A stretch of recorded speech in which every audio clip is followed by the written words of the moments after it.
Hello, back again on the Top Recap channel. This time I will tell a movie's entitled Walking Tall. Let's get straight into the storyline. The movie begins with Chris Vaughn arriving in his hometown of Boone County, Washington. Chris is a veteran of the United States Army Special Forces, returning home after a few years away. On his walk home, he passes through an abandoned mill. Chris is disappointed to see the mill closed down because it was once a place to find work. The local sheriff approaches and greets him while he is reading the closing notice. When the sheriff recognizes Chris, he offers him a ride home, which Chris initially declines. Chris steps inside the police cruiser after the sheriff mocks his arrest.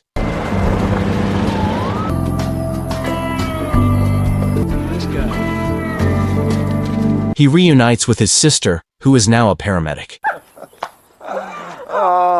At home, his mother and father meet him, and he informs them he is returning for good. As they enjoy a meal, Chris tells his family he is looking for a job at the mill, but they never told him it was closed. His mother claims they didn't want to concern him with such matters when his father was laid off from the company. Chris attempts to get along with Pete, his nephew, but Pete has a lot of attitude and leaves without having dinner. The next day, Chris is working on repairing the porch stairs when his high school best friend Ray pays him a visit. They meet up, and when Chris offers Ray a beverage, he declines, stating he is trying to avoid alcohol and has been sober for 14 months. Ray invites Chris to join him in a football game with some of their old high school pals, and Chris accepts. Jay Hamilton is presented as someone who comes from a wealthy family that used to control a local lumber mill, and he now owns the town's casino. Jay's friends also join in on the fun. These friends are also bouncers at his casino. Throughout the game, Hamilton's team is really rough. Chris observes Pete near the bleachers while playing. He's hanging out with some adolescents smoking stuff. The game goes well until Booth, one of Hamilton's teammates, takes a dirty hit at Chris and injures his knee. It ends with everyone on good terms because Chris didn't confront Booth about his roughhousing.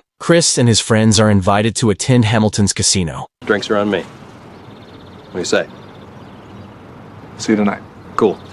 Pete rides by on his little scooter, and Chris warns him not to see him out with his pals again. But Pete merely smiles and drives away. They arrive at Hamilton's casino at night and are pleasantly delighted by the atmosphere. The waiters and dancers are scantily dressed women. They meet Hamilton, who directs his employees to treat the group like VIPs and to bring the drinks on him. Chris is escorted to a secluded booth for a dance, but realizes he recognizes the dancer. When the woman sees his face, she comes to a halt. Denny shouts her out by name, but she walks away.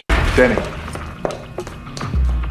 Chris, dissatisfied with the interaction, walks over to the game area to join Ray. He observes a craps dealer using loaded dice and confronts him. The man calls security. I saw the switch. Hey, this is a clean game, asshole. Yeah? Yeah.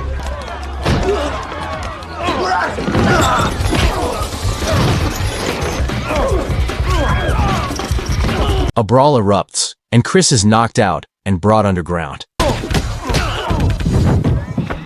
He awakens to find 3 guys holding him down, while Booth removes his army tag. The man proceeds to sever his limbs with a pocket knife.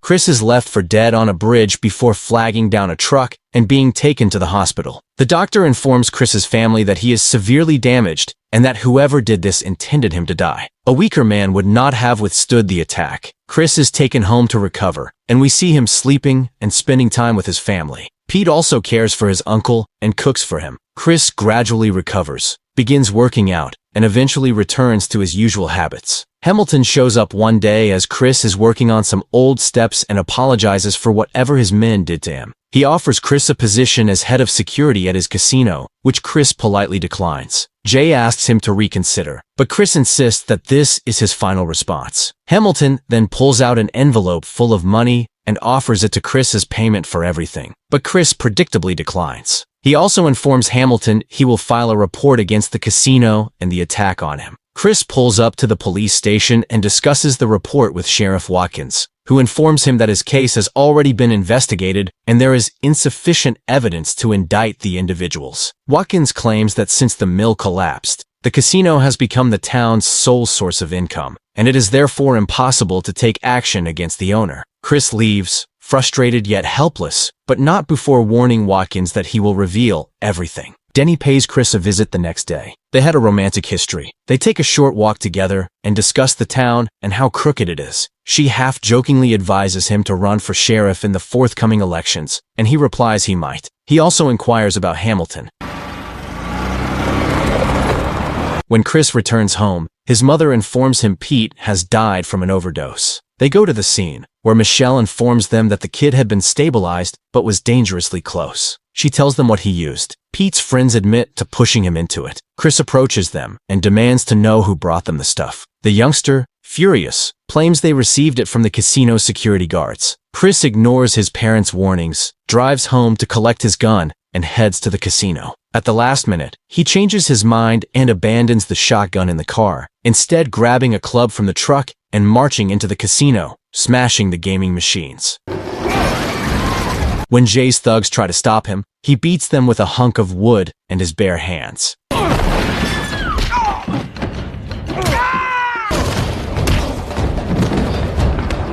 He grabs the club and tosses it through Jay's office's one-way mirrored window. He goes out into the street to await the police and is arrested for assault on the spot. Hands on the hood! Next, he meets with a lawyer about the approaching trial. Jay appears in court with a slew of witnesses from his casino who say that Chris assaulted them. He is said to be capable of a great deal of aggression due to his military training, and he appeared out of control that day. Chris notes his lawyer's silence and believes he too is corrupt. He fires him on the spot and demands that the judge allow him to plead his case alone. The judge tells him he cannot request a mistrial, but Chris is insistent, reminding the jury and the courtroom audience about the community's pride in the past and how the town he knew would never have allowed a casino to develop. A casino that takes advantage of its patrons and sells stuff to youngsters. The court urges Chris to keep on topic and avoid civic speeches, but Chris reveals his intention to run for sheriff with the promise of eradicating the town's corruption. He displays scars from the injuries he sustained when Jay's goons beat him up in front of the jury and the entire court. Hearing all this and seeing the scars, the jury declares Chris not guilty and releases him. This is mine.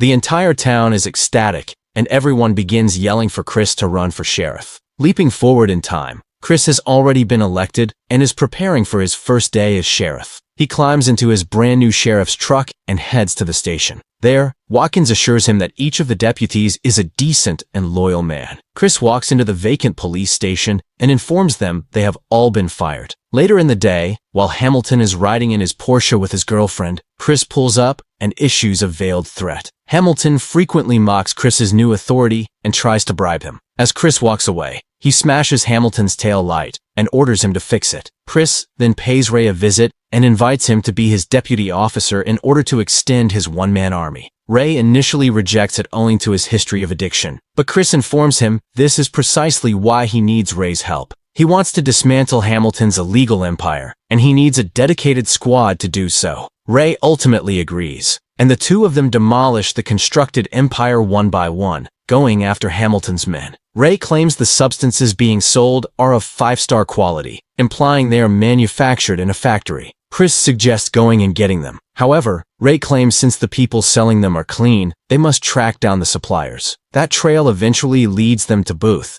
and they are able to arrest him after discovering a packet on him. In order to get him to talk while Booth is watching, Chris and Ray decide to disassemble Booth's customized pickup truck. They are still unable to force Booth to provide the knowledge, but he warns them they will be wounded. Chris offers to give his father a shotgun to keep him secure at home, but he refuses. Chris hands over the gun, and they each warn each other to be cautious. Back at the station, Chris urges Ray to keep an eye on his house because he knows Hamilton will not be silent. Denny visits Chris at the station, learning Booth was arrested. At night, she brings him homemade dinner, and they kiss after Chris learns she quit her job. They rekindle their relationship there, and then they intend to go get some food when Chris's truck explodes. Booth bursts out laughing and yells, "Truck for truck!" The ex-sheriff and fired deputies have launched an attack on the police station. They open fire on Chris, not knowing Booth is in one of the cells, which Booth swiftly notices and begins shouting out to Chris to assist him in getting out. Chris orders Denny to hide in the building's foundations and hands her a gun. He approaches Booth and, taking advantage of the circumstance, forces him to divulge details regarding Hamilton's illegal plant. Booth acknowledges they are created at the old timber mill, but he gets shot and dies before Chris can get him out. Chris is able to return Watkins and his men to his home with the assistance of Denny. More of Hamilton's thugs arrive to attack Chris's family, but Ray appears on the scene and, with the help of Pete and Michelle, is able to hold the fort. When Chris arrives, his father shoots the previous intruder.